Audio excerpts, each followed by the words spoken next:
무지함이라는 말 들어보셨죠? 무지함. 네, 무지하다라는 뜻은 무엇을 모르거나 또는 깨닫고 있지 못함이라는 뜻을 가지고 있습니다.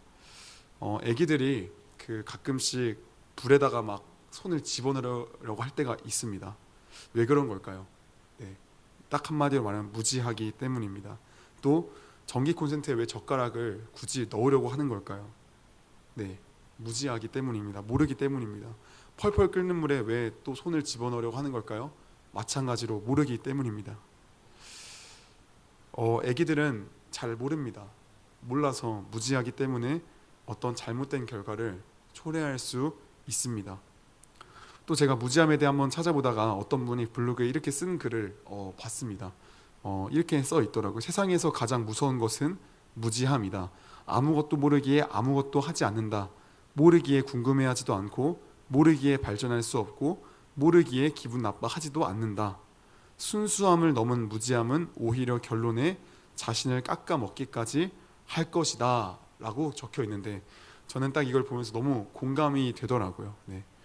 무지하기 때문에 모릅니다. 무지하기 때문에 나 자신을 못 봅니다. 무지하기 때문에 궁금해하지도 않고 무지하기 때문에 기분 나빠하지도 않습니다. 무지함은 그렇게 나 자신을 보지 못하게 하고 또 그렇게 아무것도 모르기 때문에 결국 어떻게 만드냐면 사람을 주저앉게 만듭니다. 무지함은 그렇게 결국 자기 자신을 깎아먹게 되어집니다. 그러니까 정리하면 무지함이라는 것은 결과적으로 잘못된 결과를 초래합니다. 근데 그 결과는 나 자신에 대한 어떤 그런 안타까운 결과로 발전되게 됩니다. 예레미야서가 쓰인 배경을 우리가 살펴보면은 예레미야서가 쓰인 배경은 이러합니다. 일단 예레미야 선지자가 사역을 시작할 때 요시야 13년입니다. 요시야 13년에 이 말씀이 이제 쓰여진 겁니다. 예레미야 선지자가 사역을 시작한 겁니다. 그때가 기원전 주전 627년입니다. 이 당시 그 예루살렘 이 남유다의 시대상은 사실 나쁘지 않았습니다. 남유다는 살만했고 겉으로 보여지는 문제가 크게 없었습니다. 왜냐하면 일단 요시야 왕은 하나님 앞에 바르게 선 왕이었고 그다음 하나님 앞에서 바르게 선 왕이었기 때문에 그 날마다 율법서를 낭독하면서 이스라엘 백성들에게 우리가 이렇게 살아가야 된다고 외쳤기 때문에 그 예루살렘 당시 괜찮았습니다. 그런데 이 요시야 왕이 죽고 나서부터 이 남유다가 급격히 쇠퇴하기 시작했습니다. 이들이 하나님 보시기에 어땠냐면 하나님 보시기에는 이들의 삶은 괜찮지 않았습니다. 겉모양이 잘 사는 것 같아도 그들의 속은 죄로 말미암아 시커멓게 썩어 있었습니다. 날이 가면 갈수록 그들의 죄는 더욱더 극심해져 갔고 하나님과는 거리를 두기 시작을 했습니다. 하나님은 이런 남유다를 향해서 예레미야 선지자를 보내셨고 너희들이 계속해서 그런 죄를 지으면 저 북방의 나라를 통해서 남유다를 쳐버릴 것이다 라고 경고를 했습니다. 그런데 이 백성들이 경고의 말씀을 듣답니까 안 듣답니까? 안 들었습니다. 주전 620년부터 610년부터 신흥국가 바벨론이 남유다를 향해서 이빨을 드러내기 시작했고 605년에는 하느님의 경고의 말씀대로 남유다 백성들이 바벨론으로 첫 번째로 포로로 끌려가는 사건이 나타나게 됩니다. 또 주전 586년에는 하나님이 경고하신 대로 바벨론이 남유다를 완전히 쓸어버리셔서 완전히 멸망되게 됩니다. 예레미야서의 기록 배경은 이러합니다. 특별히 오늘 본문은 아직 바벨론 나라가 쳐들어오기 전에 나라가 평온해서 백성들이 위기감이 없는 상황에 있는 배경입니다. 이때 예레미야가 뭐라 외치냐면 사실 너희는 지금 괜찮아 보이지만 너희 나라가 지금 잘 사는 것 같지만 너희 나라에 지금 어떤 위기감이 없는 것 같지만 사실 너희는 괜찮지 않다. 하나님께로부터 돌아서 너희는 절대 괜찮지 않다라는 메시지를 예레미야가 외쳤습니다. 특별히 예레미야가 외쳤던 그런 메시지가 있었습니다. 그게 뭐냐면 4절에 성전에 대한 어떤 그런 메시지입니다. 4절에 보면 이렇게 기록되어 있습니다. 너희는 이것이 여호와의 성전이라 여호와의 성전이라 여호와의 성전이라 하는 거짓말을 믿지 말라라고 기록되어져 있습니다. 이것이 무슨 말이냐면은 당대 이 남유다 백성들에게는 어떤 신앙이 있었냐면 이 성전에 대한 어떤 한 신앙이 있었습니다. 열왕기상 3장을 보시면 열왕기상 8장을 보면 솔로몬이 이렇게 이야기를 합니다. 하나님 이 성전을 보시면서 이 성전을 두고 우리가 기도할 때 하나님께서 용서해 주시고 이 성전 가운데 그 이름을 두시고 이 성전 가운데 거하여 주옵소서 뭐 이렇게 기도를 하는 장면이 나타납니다. 그때 하나님께서는 내가 내 이름을 여기에 두겠다라고 말씀하시거든요. 그래서 이 시편도 그렇고 수많은 성경 구절을 보면은 그의 날개 아래 거한다라고 이야기하는데 그게 뭐냐면 성전에 들어와서 그 안에 거한다라는 것을 의미하고 있는 겁니다. 그러니까 이들에게 이스라엘 백성들에게 있었던 이 마음가짐이 뭐냐면 우리가 아무리 저 위감이 올지라도 우리에게 하나님이 거하시는 그 성전이 있다. 그렇기 때문에 이 하나님의 성전이 있기 때문에 우리는 절대로 망하지 않는다라는 그런 굳건한 신앙 믿음이 그들에게 존재했습니다. 그러니까 이 예레미야가 이스라엘 백성들에게 너희가 이렇게 죄를 저지르면 하나님께서 너희를 치셔서 너희가 완전히 멸망이 될 거다라고 말했는데 이스라엘 백성들이 뭐라 말하면 이렇게 말하는 겁니다. 우리에게는 하나님의 성전이 있다. 그러니까 우리는 괜찮다라고 이야기를 했던 겁니다. 그래서 예레미야 선지자가 오늘 본문에서 이렇게 이야기했던 겁니다. 너희는 이것이 여호와의 성전이라 하는 거짓말을 믿지 말라라고 이야기를 했던 겁니다. 여러분 우리가 한번 좀 생각을 해봤으면 좋겠습니다. 이들이 성전에 와서 무엇을 행할까요? 성전에 들어와서 뭐 장난을 치기라도 하겠습니까? 아니면 뭐 이렇게 뭐 돈 따먹기라도 하겠습니까? 그런 건 하지 않고 성전에 와서 제사를 드렸겠죠. 그렇죠? 제사를 드렸다라는 것은 다시금 다른 표현으로 말하자면 이런 겁니다. 종교적 열심이 있었다라는 것을 이야기할 수 있습니다. 이스라엘 백성들은 종교적인 열심은 있었습니다. 그런데 그들에게 무엇이 없었을까요? 그들에게는 실질적 삶이 하나도 없었습니다. 그래서 예레미야가 이렇게 이야기합니다. 5절 말씀을 보시면 너희가 만일 길과 행위를 참으로 바르게 하여 이웃들 사이에 정의를 행하며 이방인과 고아와 과부를 압제하지 아니하며 무죄한 자의 피를 이곳에서 흘리지 아니하며 다른 신들 뒤를 따라 화를 자초하지 아니하면 이라고 경고의 메시지를 또 이야기를 합니다. 이스라엘 백성들에게 있어서 종교적 열심은 있었습니다. 그런데 그들에게 실질적인 삶은 없었습니다. 그들은 하나님에게 제사는 잘 드렸지만 그들의 삶은 날마다 이웃을 사랑하기보다 이웃을 억압하는 모습만 보였습니다. 원래 하나님께서 이스라엘 백성들에게 원하셨던 삶의 모습들이 있었습니다. 그게 뭐였냐면은 하나님께서 원하셨던 모습은 하나님께서 이 이스라엘 백성들이 하나님 말씀을 잘 지키고 잘 따라서 이들로 말미암아 이방 나라들이 이 하나님을 섬기는 나라가 이런 나라구나, 하나님을 잘 섬기는 나라는 정말 이렇게 행복하게 잘 사는구나라는 걸 보여줌으로써 그 이방 나라들이 하나님을 정말 사모하고 하나님께 돌아오는 그 복음적인 그 나라를 하나님께서는 이 이스라엘에게 원하셨습니다. 그런데 이러한 모습들이 이 이스라엘 백성들에게 있었습니까? 없었습니다. 이런 모습들이 완전히 상실되어진 겁니다. 이스라엘 백성들은 오히려 고아, 과부, 나그네를 더 섬기고 사랑하며 하나님 말씀을 지키기보다는 오히려 어떻게 했냐면 힘없는 자의 것들을 다 빼앗고 그 다음에 이들을 억압하고 압제하기 바빴습니다. 그렇다면 여러분 무엇이 이들로 하여금 이중적 생활을 하게 만든 걸까요? 무엇이 이들로 하여금 이 종교적 열심과 실질적 삶이 이 다른 이 이중적 모습을 하게 만든 걸까요? 오늘날의 대한민국 교회의 모습을 떠올렸으면 좋겠어요. 오늘날 대한민국 교회도 어떻습니까? 오늘날 대한민국 교회도 종교적 열심은 있지만 실질적인 삶이 없는 때가 참 많이 있습니다. 우리는 무엇이 우리의 삶을 이렇게 만들어지게 한 걸까요? 그것은 다름이 아니라 무지함이라는 겁니다. 무지함이 우리로 하여금 이스라엘 백성들로 하여금 이중적 생활을 하게 만든 겁니다. 예레미야 4장 22절과 5장 21절을 보시면 이렇게 기록이 되어져 있습니다. 예레미야 4장 22절 말씀을 보시면 제가 읽어드리겠습니다. 내 백성은 나를 알지 못하는 어리석은 자요 지각이 없는 미련한 자식이라. 악을 행하기에는 지각이 있으나 선을 행하기에는 무지하도다 라고 기록되어져 있고, 5장 21절에는 어리석고 지각이 없으며 눈이 있어도 보지 못하며 귀가 있어도 듣지 못하는 백성이여 이를 들을지어다 라고 기록이 되어져 있습니다. 이를 통하여서 하나님께서 우리에게 말씀하시는 것이, 이스라엘 백성들에게 말씀하시는 것은 무엇이냐면, 너희가 그렇게 이중적 삶을 하는 것은, 너희가 종교적인 열심은 있으나 실질적인 그 삶의 이웃사랑이 없는 이유는 다름이 아니라 하나님에 대해서 무지하기 때문이라고 이야기를 하고 있는 겁니다. 너희가 하나님을 모르기 때문이다라고 이야기를 하고 있는 겁니다. 그 하나님에 대한 무지함이 나에 대한 무지함으로, 그 다음에 그 죄에 대한 무지함으로, 은혜에 대한 무지함으로 이어졌다라는 것을 지금 예레미야 선지자가 이야기를 해주고 있는 것입니다. 그런데 하나님께서 예레미야 선지자를 통해서 강조하신 부분이 있습니다. 그것이 무엇이냐면 오늘 말씀 6절 말씀을 보시면 이렇게 기록되어져 있습니다. 이방인과 고아와 과부를 압제하지 말아라 라고 지금 강조하고 있는 것을 확인할 수 있습니다.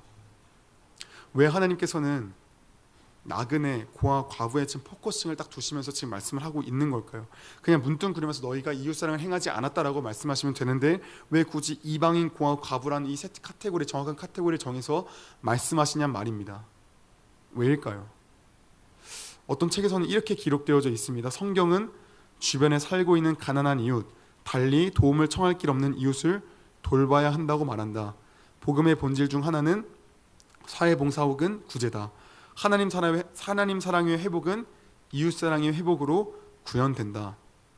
이렇게 기록되어져 있습니다. 그러니까 이 책에서 이야기했던 건 뭐냐면은 이방인과 고아와 과부를 압제하지 않은 것은 이웃 사랑하지 않았기 때문이라고 지금 이야기를 하고 있는 겁니다. 맞는 말입니다. 절대 틀린 말이 아닙니다. 교회는 이웃 사랑의 실천에 힘을 써야 됩니다. 구원받은 성도는 하나님의 사랑이 이웃 사랑의 표현으로 나타나줘야 됩니다. 그런데 제 말은 무엇이냐면 왜 하필 나그네, 고아, 과부라는 특정 그 지칭을 하나님께서 말씀하시냔 말입니다. 그것은 다른 게 아니라 이런 이유입니다. 이스라엘 백성이 어떤 존재였냐면 나그네, 고아, 과부였던 자들이었기 때문에 하나님께서 굳이 그 카테고리를 딱 잡아서 말씀하신 겁니다. 이스라엘 백성이 나그네, 고아, 과부였습니다. 출애굽기 22장 21절 말씀을 보시면 이렇게 기록되어져 있습니다. 너는 이방 나그네를 압제하지 말며 그들을 학대하지 말라. 너희도 애굽 땅에서 나그네였음이라. 이스라엘 백성이 애굽 땅에서 어떤 취급을 받으며 살아갔죠? 원래 그들은 나그네로 애굽 땅에 거류하게 됐습니다. 야곱 가족이 이스라엘에서 그 애굽 땅에 거하게 되었습니다. 이방인이었습니다. 그런데 그 끝이 무엇이었습니까? 나그네가 아니라 그 끝은 노예였습니다. 그런데 하나님의 은혜로 말미암아 그들이 출애굽하여서 이제는 나그네가 아니라 노예가 아니라 어떤 취급을 받게 되었죠? 이제는 집이 없어 떠돌아다니는 그 나그네에서 머물 품이 있는 그 하나님 나라의 백성이 되었습니다.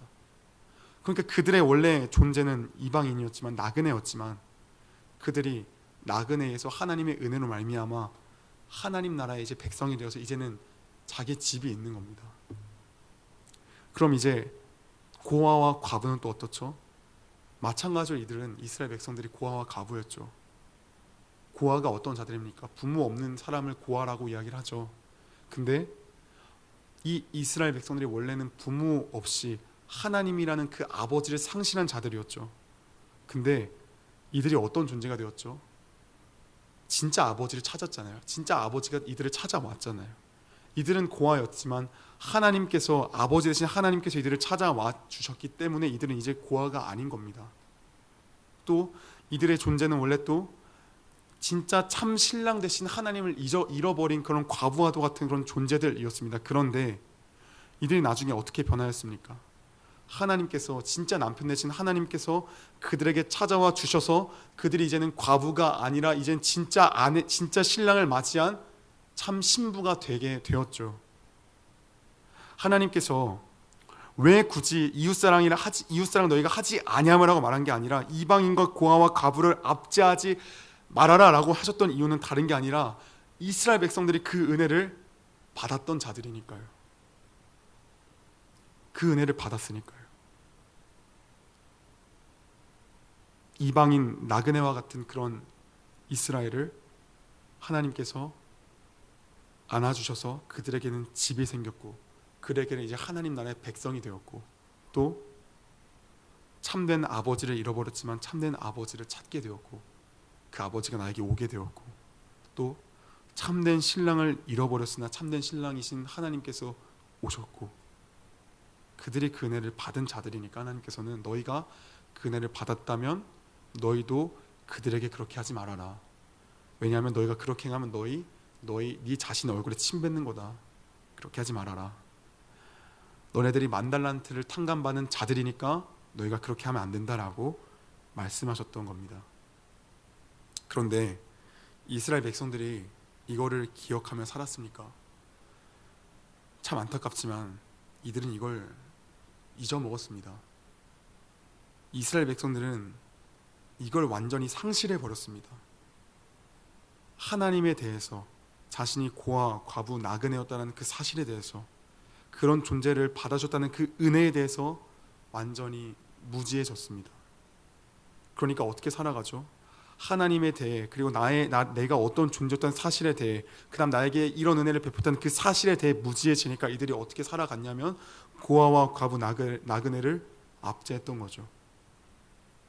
그러면서 동시에 또 뭐는 열심히 해요? 종교 생활은 또 되게 열심히 했습니다. 무지하기 때문에 이들은 종교를 열심히 섬겼습니다. 출애굽기 32장 말씀을 보시면은 이스라엘 백성들이 금송아지를 만든 장면이 나타납니다. 여러분, 이스라엘 백성들이 왜 금송아지 형상을 만들었죠? 그건 다름 아니라 내가 원하는 하나님을 만든 거죠. 그들은 우상을 만든 게 아니라 내가 원하는 하나님을 만들었던 거죠. 내가 만든 하나님을 이렇게 만들어서 나에게 이렇게 이제 인도해주면 좋겠어라면서 자신들의 염원과 소원을 만들어서 그 금송아지 형상을 완전히 만들어서 그를 섬겼죠. 왜 만들었죠? 무지했으니까요. 무지해서 진리이신 그 하나님을 종교로 전락시켜 버린 겁니다. 마찬가지로 이스라엘 백성들, 남유다 이스라엘 백성들도 마찬가지로 이렇게 한 겁니다. 성전에 나와서 이렇게 열심히 제사를 드리면 하나님이 기뻐하시겠지, 이렇게 하면 하나님이 복 주시겠지, 이렇게 열심히 섬긴 봉사하는데 이 나라를 절대로 망가뜨리지는 아니하시겠지라고 여겼던 거죠. 종교와 그 다음에 그 종교적인 열심과 그리고 그에 반해 실적인 삶이 없는 삶, 이 이중적인 삶을 만든 것은 무엇이냐면 무지함 때문이었습니다. 여러분, 이 무지함의 끝이 무엇이었습니까? 이 무지함의 결론이 어떻게 났습니까? 남유다가 멸망됐습니다. 남유다가 하나님의 말씀대로 진짜로 심판받아 멸망당했습니다. 그런데 여러분, 남유다 백성들만 하나님에 대해 무지하였습니까? 그렇지 않았습니다. 사사기 17장 말씀을 보시면은 어떤 말씀이 나타나냐면은 미가라는 한 사람이 나옵니다. 근데 미가라는 한 사람이, 그 사람이 돈을 가지고 뭘 샀냐면은 뭐 드라빔도 사고 우상신도 사서 섬깁니다. 근데 제사장이 없는 겁니다. 그래서 때마침 유다 지파에서 뭐 분깃을 안 줘가지고 뭐 이렇게 떠돌아다니는 그 레위 사람을 하나 만납니다. 근데 그 레위 사람에게 뭐라 말하냐면 내가 너에게 월급을 줄 테니까 너가 우리 집의 제사장으로 섬겨줘라 라고 이야기를 합니다. 하나님께서는 아론의 자손들만 제사장으로 섬길 수 있다라고 말씀하셨지만 그 사사기에 그 하나님의 말씀이 없던 그 사사기 시대에서 미가는 그냥 레위 사람을 제사장으로 앉혀서 그를 섬깁니다. 그에게 제사를 시킵니다. 그러면서 이 사람을 제사를 스카웃 시키는데 이 사람에게 뭐라 말하냐면은 되게 재밌습니다. 사사기 17장 13절 말씀 보시면 이렇게 기록이 되어져 있습니다. 제가 읽어드리겠습니다. 이에 미가가 이르되 레위인이 내 제사장이 되었으니 이제 여호와께서 내게 복 주실 줄을 아노라 하시니 라고 기록되어져 있습니다. 왜 이렇게 되었죠? 왜 지금 미가가 이렇게 이야기를 하는 거죠? 무지하니까요. 하나님에 대해서, 여호와에 대해서 무지했으니까요. 그를 내 제사장 삼으면 이제 하나님께서 내게 복을 주실 거야. 무지함의 결과입니다. 또 사무엘상 15장 말씀을 보시면은 하나님께서 사울에게 아말렉을 진멸하라고 말씀하십니다. 그런데 사울이 어떻게 합니까? 불순종합니다. 사울이 왜 불순종합니까? 아가관과 짐승들을 죽이지 않았습니다. 불순종하지 않았던 이유는 다름 아니라 하나님에 대해서 무지했던 겁니다. 사무엘 선지자가 와서 이렇게 책망하죠. 순종이 제사보다 낫고 듣는 것이 순양의 기름보다 나은 줄을 당신이 모르십니까? 사울이 모릅니다. 하나님에 대해서 무지했습니다. 또 신약시대 넘어와서 또 누가 무지했습니까? 바리새인들도 무지했죠. 바리새인들도 그 율법에 대해서는 전부 다 안다라고 이야기를 했지만 실제로 그 하나님의 말씀의 성취인 그 메시아 예수가 오니까 그 예수를 어떻게 합니까? 그 예수를 핍박하고 조롱하고 멸시합니다.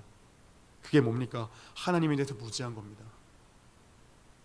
바리새인들 뿐만입니까? 근데 제자들 또한 무지합니다.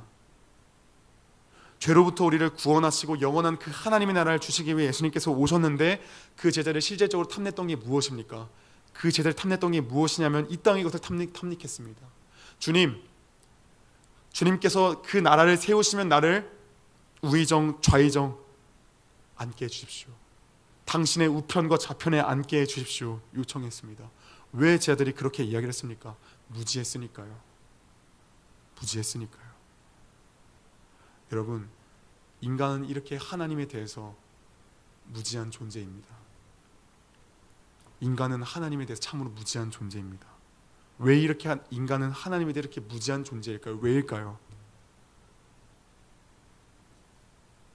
아담과 하와가 왜 선악과를 따먹었습니까? 하나님께서는 분명히 말씀하셨습니다. 너희가 이 선악과를 따먹으면 반드시 죽으리라 말씀하셨습니다. 그런데 그 욕심과 탐욕으로 말미암아 하나님의 말씀을 의심했고 하나님에 대한 그런 무지가 그 결과를 만들었죠. 여러분, 이 인간의 무지는 어디까지 가게 됩니까? 하나님의 아들이신 예수를, 우리를 구원하러 오신 그 예수를 십자가에 못 박아 죽이는 데까지 가게 됩니다. 그래서 누가복음 23장 34절 보시면 예수님께서 뭐라 말씀하시냐면은 십자가에 못 박히시고 나서 이렇게 말씀하십니다. 이에 예수께서 이르시되 아버지 저들을 사하여 주옵소서 자기들이 하는 것을 알지 못함이니이다라고 말씀을 하십니다. 여러분, 이 무지함의 결과가 하나님의 아들이신 예수를 죽이기까지 한 무지함인데, 그럼 이 무지함의 결과를 어떻게 받아야 됩니까? 이 무지함의 결과가 뭐여야 됩니까? 그냥 죽어야죠. 그냥 하나님의 아들이신 그 예수를 무지함으로 말미암아 찢어 죽였는데, 십자가 못 박아 죽였는데, 그러면 그냥 인간은 그냥 죽어야죠. 영원한 지옥 형벌 받아야죠. 여러분, 우리는 안 무지합니까? 우리도 마찬가지로 무지하죠. 우리도 하나님께로부터 그 은혜를 받았습니다. 이스라엘 백성들이 출애굽하여서 그 은혜를 받은 것 같이 우리도 그 은혜를 받았습니다. 우리도 사단의 종에서 이제는 의의 종으로 우리가 변화받았습니다. 그런데 우리가 날마다 어떻게 살아갑니까? 우리는 그 은혜를 잊어먹고 삽니다. 우리 날마다 그 은혜를 잊어먹고, 날마다 내가 만드는 탕감받는 자임에도 불구하고 그 은혜를 잊어먹고 사는 것이 우리의 그런 존재입니다. 우리는 이렇게 무지합니다. 이게 인간의 존재인데, 우리도 마찬가지로 영원히 죽어야 되는 그런 존재 아닙니까? 영원히 십자가 못 박아 영원히 우리도 그 지옥 형벌에 처해서 죽어야 되는 그런 존재 아닙니까? 그런데 여러분, 예수님께서 뭐라 말씀하십니까? 누가복음의 말씀을 다시금 기억해 보면, 이에 예수께서 이르시되 아버지 저들을 뭐라 말합니까? 사하여 주옵소서 자기들이 하는 것을 알지 못함이니이다라고 말씀하세요. 사랑하는 여러분, 예수님께서 우리의 그 무지함을 어떻게 하신 겁니까? 용서하신 겁니다. 예수님께서 우리의 무지함을 불쌍히 여기시고 자기가 십자가에서 그 모든 죄의 값을 다 받으시고 용서하셨다라는 겁니다. 그리고 우리에게 무엇을 보내셨죠? 성령님을 보내주셨죠. 그 성령님의 역할이 무엇이었습니까? 의심하는 그 우리의 마음들 가운데 여전히 제자들은 예수님의 그 옆구리를 찔러보고 이렇게 하면서도 여전히 그 의심하는 그 제자들을 향해서, 여전히 불안하고 떨는 그 제자들 가운데서 성령께서 임하시니 그 마음 가운데 어떤 확신이 딱 들었습니까? 예수가 하나님의 아들이라는 그 사실이 확증을 딱 찍어주신 거죠. 성령께서 무지함을 용서하시고 그 무지함에서 이제 넘어서서 인을 딱 쳐주신 겁니다. 그런데 문제는 뭐냐면, 우리는 여전히 우리의 그 받은 은혜를 잊어먹고 살아갈 때가 많다라는 거죠. 여러분, 우리가 해야 되는 것이 무엇입니까? 우리가 그때마다 해야 되는 것이 무엇입니까? 내가 이렇게 무지해서 또 이렇게 죄를 저질러서 절망하고 낙담하며 주저앉아야 되는 것입니까? 그게 아니죠. 예레미야서에 가장 많이 나온 표현이 무엇입니까? 예레미야서를 제가 이 말씀을 준비하면서 좀 한 번씩 좀 읽어봤는데, 굉장히 나오는 표현이 뭐냐면은 돌이켜라, 돌아서라, 회개하라, 하나님께로 돌아와라 라는 표현입니다. 하나님께서 우리가 무지하기 때문에 무엇을 말씀해 주시냐면, 우리가 무엇을 잘못했는지, 우리가 어떤 게 죄악인지를 하나님은 다 말씀을 해주세요. 근데 그때 우리가 뭐 해야 됩니까? 무지하기 때문에 하나님께서 알려주신 우리가 어떻게 해야 됩니까? 그때 회개해야죠. 돌이켜야죠. 완고하게 목을 뻣뻣하게 하면서 나는 이런 죄 짓지 않았습니다 하면서 뻗튕기는 것이 아니라 나의 죄가 이게 맞습니다 하면서 인정하고 하나님께 회개해야죠. 긍휼과 자비를 구해야죠. 사랑하는 여러분, 예레미야서를 쭉 읽어보시면 우리 주님의 마음이 정말 절실하게 느껴집니다. 여러분, 싫어하는 사람한테 내가 당신을 왜 싫어하는지 말해줍니까? 말 안 해줘요. 진짜 싫어하고 진짜 증오하는 사람한테 그냥 내비둡니다. 그냥. 근데 정말 사랑하는 사람한테는 뭘 말해줍니까? 나 이러이러해서 너한테 섭섭해, 나 이러해서 너한테 이런 마음을 가지고 있어 라고 이야기를 해줍니다. 주님께서 예레미야 선지자를 통해서 날마다 말씀해 주신 게 무엇이냐면, 너 이제 나를 위해서 기도하지 마라, 너 이들의 백성을 위해서 기도하지 마라 예레미야라고 말씀하시는데, 예레미야에게 날마다 하나님께서 뭐라 말씀하시면 저 백성에게 가서 나의 마음을 전하라라고 말씀하시는데, 왜 그럽니까? 사랑하시니까요. 여전히 사랑하시니까요. 여전히 하나님은 그 이스라엘 백성들의 그 마음을 그 죄로부터 돌이키기를 원하셨으니까요. 주님께서 우리에게 원하시는 것이 무엇입니까? 우리의 존재 자체는 날마다 하나님에 대해 무지한 그런 존재입니다. 날마다 우리는 어떤 은혜를 받았는지 잊어먹고 돌아서는 그런 죄인입니다. 그때 우리에게 바라시는 것이 무엇이냐면 회개입니다. 돌이키는 것입니다. 우리의 죄를 인정하고 자복하고 긍휼과 자비를 구하는 것입니다. 그래서 신약 성경에 어떤 본문이 있습니까? 누가복음 15장 말씀에 잃어버린 양에 대한 비유가 있지 않습니까? 우리 주님은 그 99마리의 양을 두고 한 마리 양을 찾고 나와서 그 한 마리 양으로 말미암아 기뻐하는 그런 분이십니다. 그리고 또 탕자가 그 극악무도한 탕자가 집으로 돌아왔을 때에 우리 하나님 아버지는 그 아들을 돌아오는 것을 기다리면서 버선발로 뛰어나가 안아주면서 나를 품꾼의 하나로 여겨주소라고 말하기도 전에 이미 그를 아들로서 인정해 주시고 안아주시지 않습니까? 우리 주님은 기다리고 계십니다. 우리 주님은 내가 무지한 존재라는 것을 시인하고 인정하고 하나님 아버지께 긍휼과 자비를 구하며 날마다 그 예수님께 붙어 나아가는 그 순간을 기다리고 계십니다. 사랑하는 여러분, 우리가 삶을 살아가며 나아갈 때 우린 참 무지한 존재여서 나 스스로 나의 죄를 깨닫지 못하고 나 스스로 지금 하나님 말씀대로 살아가는 것 같은데 살아가지 못할 때가 참 많이 있습니다. 그때 우리가 날마다 어떻게 기도해야 됩니까? 주님 말씀을 통해서 내 무지함을 좀 깨워주십시오. 내 무지함을 깨워주십시오. 내 무지함이 깨달아지면 누구를 의지하겠습니까? 예수님밖에 의지할 분이 없지 않습니까? 근데 오늘날 참 안타까운 게 뭐냐면은 우리에게 이러한 마음들도 없어졌다라는 게 참 안타까운 것 같습니다. 주님께서는 분명히 우리에게 약속하셨습니다. 구하라, 찾으라, 두드리라. 너희가 그렇게 찾고 구하고 두드리면 너희에게 성령을 주겠다라고 말씀하시는데, 약속하셨는데 우리는 찾지 않고 그냥 무지한 채 그냥 종교적 열심으로 말미암아 괜찮다 하면서 살아갑니다. 우리가 괜찮다고 하면서 살아가는 것이 무엇입니까? 그 이스라엘 백성들이 성전 신앙에 빠져 있던 것과 같이 우리는 날마다 어떤 신앙에 빠져 있냐면, 나는 칭함 받았어, 나는 괜찮아 라면서 우리는 날마다 그냥 그대로 살아가지 않습니까? 사랑하는 여러분, 하나님께 날마다 간절히 우리가 구했으면 좋겠습니다. 우리 주님은 우리를 무지함으로부터 벗어나게 하기를 원하시고 다시금 그 무지함부터 돌아서서 하나님께 돌이키기를 원하시는 분이십니다. 우리가 날마다 간절히 이것들을 찾았으면 좋겠습니다. 저도 마찬가지로 이것들을 찾았으면 좋겠습니다. 날마다 그냥 나는 괜찮아 종교적 열심으로 나아가는 것이 아니라 나는 날마다 괜찮지 않은 존재입니다. 주님, 나에게 주님 내 죄인됨을 좀 알려주시고 진짜 좀 예수가 필요할 수 있도록 주님 알려주십시오라고 우리가 진짜 좀 간절하게 예수님을 향해 구하고 찾았으면 좋겠습니다. 우리 주님은 알려주십니다. 말씀을 통해 날마다 깨달아 알게 하십니다. 내가 어떻게 얼마나 죄인된 존재이고 내가 얼마나 부족한 존재이고 내가 얼마나 예수가 필요한 존재인지를 우리에게 말씀해 주십니다. 우리가 그 은혜들을 회복했으면 좋겠습니다. 그래서 그 주님과 더욱더 가까워졌으면 좋겠습니다. 그래서 우리가 정말 주님께서 이스라엘 백성들에게 제사장 나라의 삶을 원하셨던 것 같이 우리들도 이것들 날마다 회복하여져서 우리에게 맡겨진 그 영혼들을 향해 달려갔으면 좋겠습니다. 우리가 이 은혜들을 이 무지함에서 벗어나지 못하면 우리가 맡겨진 영혼들을 향해 나아가면서도 우리 마음 가운데 어떤 마음들이 있냐면, 제 마음 가운데 어떤 마음들이 있냐면은 내가 너보다 낫지, 내가 잘났기 때문에 너를 이렇게 섬겨주는 거라는 그런 마음들이 생길 수밖에 없게 되는 것 같습니다. 그런데 날마다 나의 무지함과 나의 연약함과 나의 죄성을 깨달으면은 그 받은 은혜들을 흘려보내면서 당신이 나보다 더 옳습니다. 내가 더 큰 죄인입니다.